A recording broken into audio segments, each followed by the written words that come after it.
नमस्ते, मेरा नाम है उत्कर्ष और आप देखना शुरू कर चुके हैं सुलभ भारत। आमतौर पर किसी भी देश में दो तरीके के कानून होते हैं। पहला क्रिमिनल कानून, जिसको आम भाषा में फौजदारी कहा जाता है, और दूसरा सिविल कानून, जिसको आम भाषा में दीवानी कहा जाता है। क्रिमिनल कानूनों के तहत चोरी, हत्या, लूटपाट, मारपीट जैसे आपराधिक मामलों की सुनवाई की जाती है। इस कानून के तहत सभी धर्मों, सभी समुदायों के लिए एक जैसे कोर्ट प्रोसेस का प्रावधान है।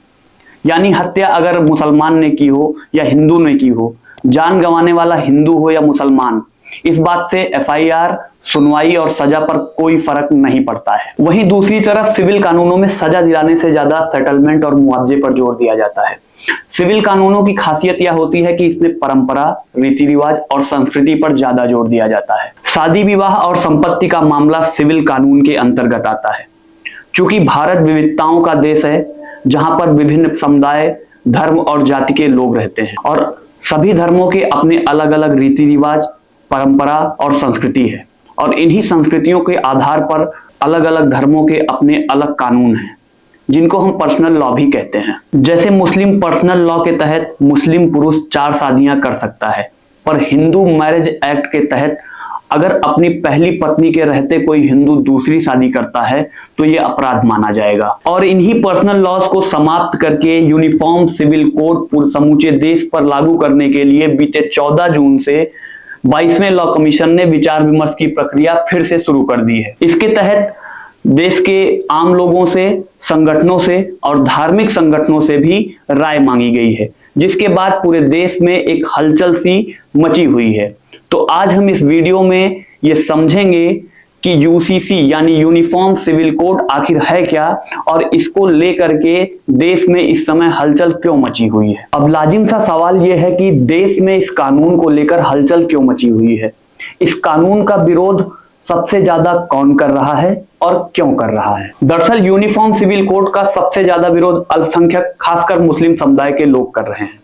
उनका कहना है कि संविधान के अनुच्छेद 25 में सभी को धार्मिक आजादी प्राप्त है। ऐसे में शादी विवाह एवं परंपराओं के आधार पर सभी के ऊपर एक समान कानून थोपना संविधान के खिलाफ है। वहीं मुस्लिम जानकारों के मुताबिक शरिया कानून 1400 साल पुराना है। यह कानून पैगंबर मोहम्मद साहब की शिक्षाओं और कुरान पर आधारित है, लिहाजा यह उनकी आस्था का विषय है। वहीं मुस्लिमों की चिंता यह भी है कि 1947 के बाद मिली धार्मिक आजादी को धीरे धीरे उनसे छीनने का प्रयास किया जा रहा है। जब संविधान का हवाला देते हुए यूनिफॉर्म सिविल कोड का विरोध किया जाता है तो संविधान के जानकार यह बताते हैं कि संविधान के अनुच्छेद 44 के भाग 4 में यूनिफॉर्म सिविल कोड की चर्चा की गई है। राज्य के नीति निर्देशक तत्वों से संबंधित इस अनुच्छेद में यह बताया गया है कि राज्य देश भर में यूनिफॉर्म सिविल कोड लागू करने का प्रयास करेंगे। हमारे संविधान में नीति निर्देशक तत्व सरकार के लिए एक गाइड की तरह होते हैं, जिसमें ये सिद्धांत और उद्देश्य बताए गए हैं जिनको प्राप्त करने के लिए सरकारों को काम करना होता है। तो अगर देश के संविधान में संविधान निर्माताओं ने इस बात की चर्चा की है कि राज्य देश भर में यूनिफॉर्म सिविल कोड लागू करने का प्रयास करेगा, तो अब तक देश में यूनिफॉर्म सिविल कोड लागू क्यों नहीं हुआ, और यूनिफॉर्म सिविल कोड की मांग कब से की जा रही है।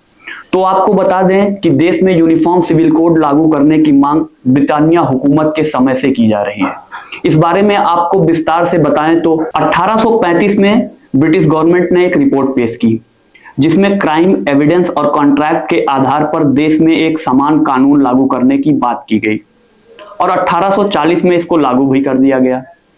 लेकिन धर्म के आधार पर हिंदुओं और मुसलमानों के पर्सनल लॉ को इससे अलग रखा गया।